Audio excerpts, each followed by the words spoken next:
Like the Dumb Decisions series here on JG9? Then check out my Dumb Decisions series on JG7, where we look over the dumbest decisions made by baseball managers. Click the card in the upper right corner for the latest episode there. And now, on with our feature presentation. November 12th, 1989. It's week 10 of the NFL season, and we've got a battle on our hands in the AFC East over at Giants Stadium between the New York Jets and the Miami Dolphins. For the Jets, this season has been an absolute disaster, and that's putting it lightly. They enter this game at 2-7, with their playoff hopes at the start of the second half of the season all but over. With a team that had the third worst point differential in the entire league, only ahead of the Pittsburgh Steelers and the Dallas Cowboys, with a team that had the second worst defense in the league by allowing 241 points, or just under 27 points per game, which was only better than the Tampa Bay Buccaneers, and with an ice-cold team that has lost 5 of its last 6 games. Head coach Joe Walton has a seat that's hotter than the surface of the sun, especially since the Jets literally have the worst record in the AFC, so no one has any hopes for this game or this season, as this is about just finishing the year off and maybe playing spoiler against Miami, a hated rival that you actually somehow beat earlier in the season.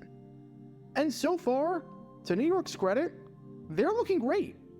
I don't know how, but the Jets look like a competent football team. After 2 field goals by Pat Leahy, a 26-yard touchdown run by Roger Vick of all people, and a 25-yard touchdown pass by Ken O'Brien to Freeman McNeil, the Jets, late in the second quarter, found themselves up 20-3.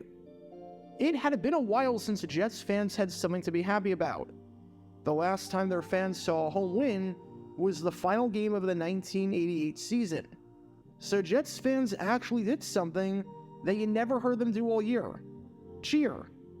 You've got a 17-point lead. Things are looking great.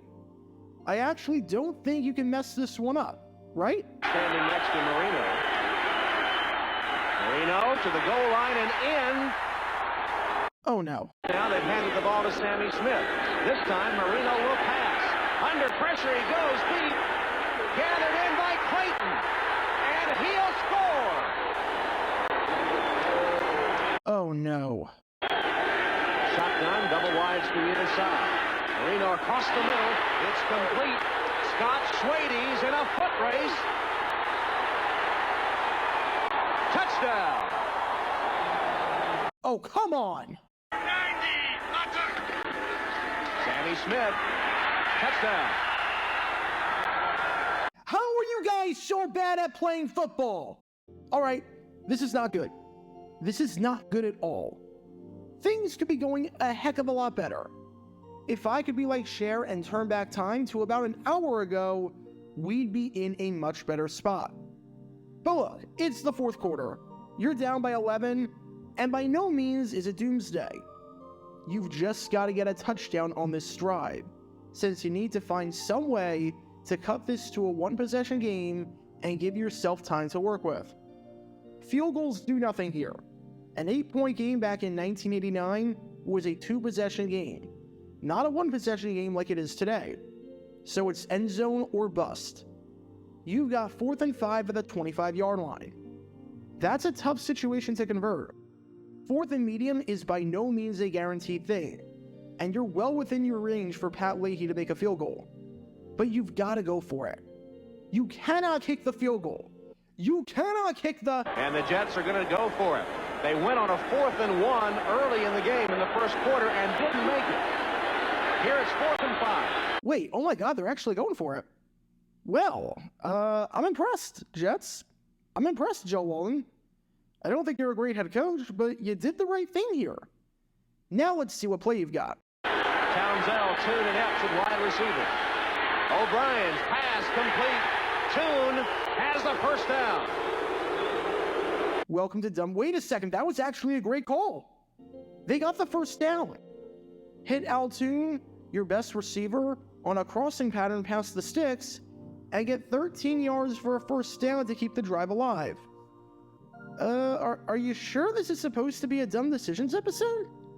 So far, it seems like the Jets are doing everything they need to do in order to get back into this game. They made the right call by going for it. The play call was sound, and they've got a new set of downs to make it a one-possession game. Well then, I'm impressed. Let's see what happens next. First down, and Ken O'Brien scrambles, escaping the sack and getting back to the line of scrimmage, maybe picking up a yard on the play.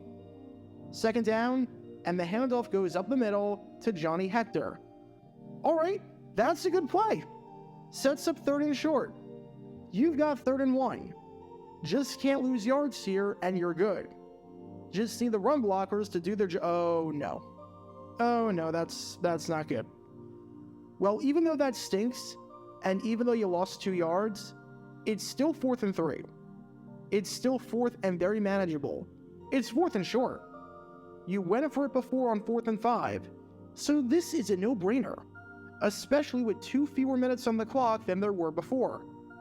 Alright, Joe Walton, you did it once already this drive. Let's see what you've got dialed up here. Let's see what 4th down play you're calling. Here they're going to go for the field goal, it appears, Tom. I don't think the fans like it very much. Don't think. Well, they're down by 11. They're still going to need 2 scores after this. I'm sorry, what? Now you're kicking the field goal? Now you're kicking the freaking field goal? Why are you kicking the freaking field goal, you freaking brain dead The 22-yard attempt, and it is up and through. So the Jets kicked a 22-yard field goal, and there are some Jet points drawing boos from the home crowd. Welcome to Dumb Decisions. Before I break down what happened here, this whole series is about taking an in-depth look at decisions made during games that were clearly awful from the start. This isn't something you look bad in hindsight. Rather, this is something that looked awful almost immediately. These are moves where your gut instinct tells you right away that there is no way this can possibly work. And sure enough, your gut instinct was smarter than that of an NFL head coach. And for this one, we're taking a look at the mind of New York Jets head coach Joe Walton. Joe Walton. Good old Joe Walton. The relationship that Jets fans had with Walton was, shall we say, extremely complicated. On one hand, his great coaching tactics in 1985, after an embarrassing opening day loss to the Los Angeles Raiders, kick-started a shockingly good campaign, which you can learn more about by clicking the card in the upper right corner. Plus, the Jets did have some good seasons under him, and made the playoffs a few times with him in charge. On the other hand, his in-game management had a tendency to be, let's be honest, absolutely terrible. This is not the first time that Walton kicked a field goal in a situation like this, as I did a video about the time he did this in a 1985 game against the Detroit Lions, in a move that somehow made as much sense as this one. So if you want to learn more about that dumb decision, you can do so by clicking the card in the upper right corner. And by 1989, the rallying cry all around the New York metropolitan area was Joe must go. And with how poor the Jets looked, and with decisions like this, it's not hard to see why. Not at all.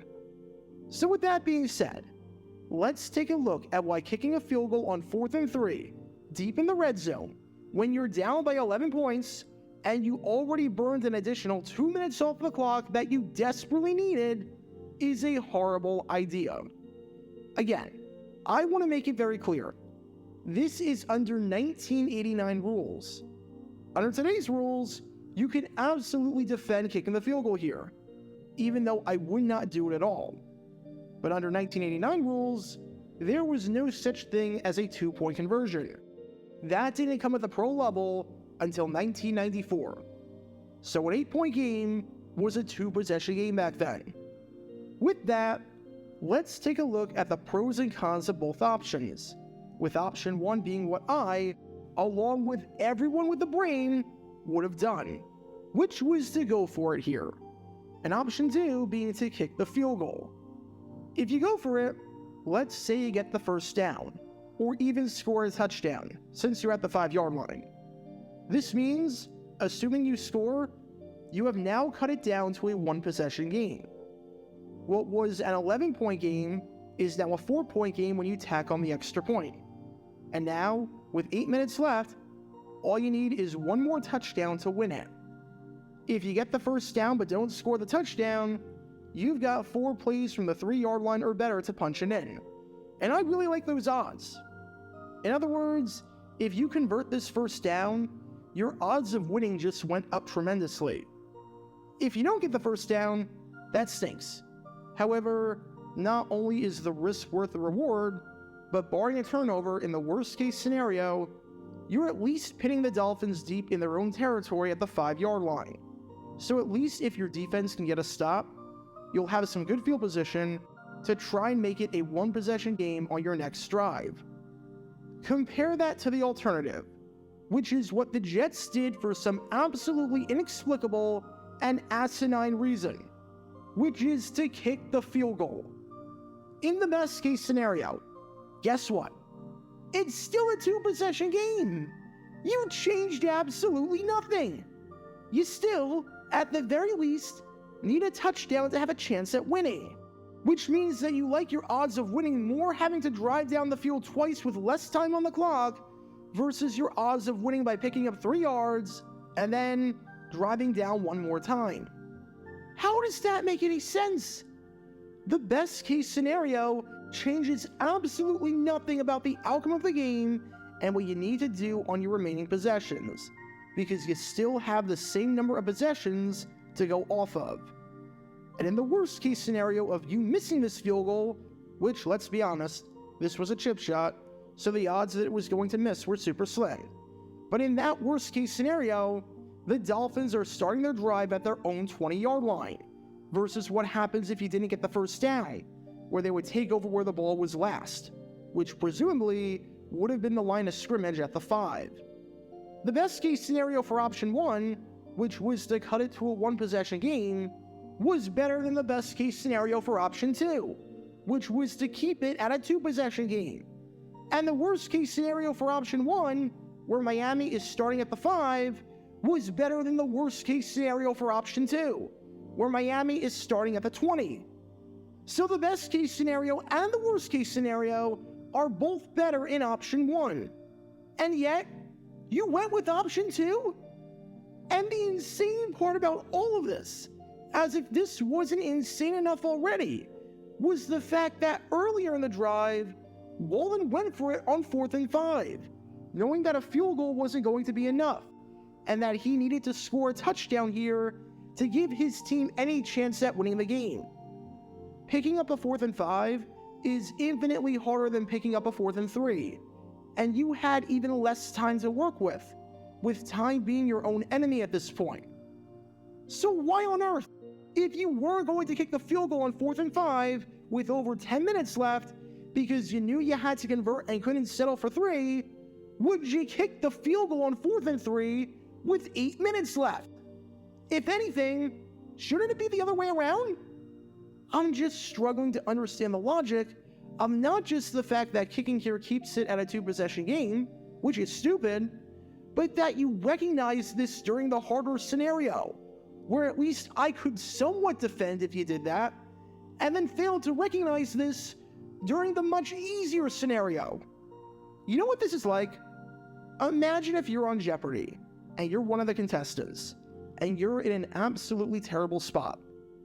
The other 2 players are way ahead of you in the score, and the only chance at this point that you have of getting back into this game and winning it is if you land on both daily doubles, and get both of them right. Fortunately, you catch the big break. With 2 questions to go, while you're still behind, you're in control of the board, and you unveil the first daily double. The category is 9th century African architecture. You know absolutely nothing about 9th century African architecture, but you know what you have to do. To have any chance whatsoever to win this game, you have to go for it and risk it all. So you do just that, make it a true daily double. And by some miracle, and by some complete stroke of luck, you get it right. How you get it right, I have no clue, but you pulled the name out of your butt and got it right. Now you're still far behind, but the only way to have a chance at making it to Final Jeopardy is to do it again. and risk everything you've got so you can get within striking distance. Unfortunately, this category, on paper, seems easier because this category is all about the National Football League. And yet, despite all of that, you decide to wager $1 on this question. One measly dollar. One singular dollar. That's it. Think about that for a second. You recognized the situation earlier when you wagered everything on a random category, and then, instead of recognizing that you needed to do that again, and in a much easier situation, I might add, you decide not to do that, which means you didn't change the board at all, you didn't even try to change the board, and you need an absolute miracle to win the game that, let's be honest, you're not going to get. Well, that's what Joe Walton did here. 4th and 5 in a 2-possession game? We can't afford to leave this drive with 3 points. We need a touchdown. 3 points doesn't change it from a 2-possession game to a 1-possession game. And time is running out. We've got to go for it. Then, 2 minutes later, 4th and 3? Well, we did all we could do. Kick the field goal. Like, where is the logic there? If Walton decided to kick the field goal on 4th and 5, as stupid as that would have been, at least that would make some sense, seeing as there were still over 10 minutes left, and you could get the ball back 2 or 3 more times, even though you're not cutting the deficit by the number of possessions. But for Walton to go for it, and then 2 minutes later, when it makes even less sense to kick the field goal, since you've got an easier distance to go, and since you've got less time left, and your odds of getting enough possessions afterwards are slimmer, makes no sense at all. I'm baffled. Truly, I'm baffled. It's like Walton understood the assignment, then 2 minutes later, completely blanked on the assignment, and somehow found himself even worse off. The surrender index did not exist back in 1989, but I'm willing to bet heavy money that if it did, that by kicking this field goal, the Jets' chances of winning the game actually decreased. That's how dumb it was. Which raises the obvious question.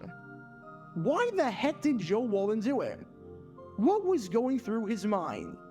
Why was Joe Walton that incompetent at his job to kick the field goal here in a situation that did not call for it whatsoever?